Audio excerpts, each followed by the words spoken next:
Everyone, this is Tim from Your6 Studios. Today in this video, I'm going to show you how to find a deleted contact on your Android phone. So if you can't find the person you deleted, go to Settings.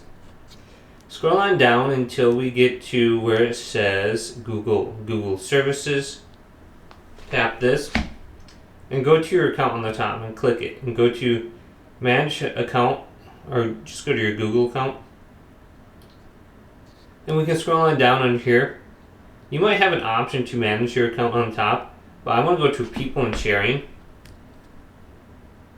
Then we can go to Contacts.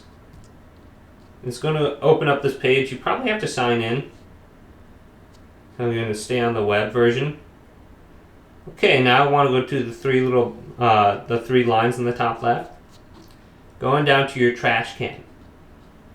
In here, you can find everyone you deleted within the last 30 days. So you can just go to their name and you can retrieve them. So you can see my trash can has 7 people in it. So what you can do is just retrieve it and it should be added to your contacts list now. So hopefully this video did indeed help you out. Did, leave a big thumbs up and subscribe my channel down below.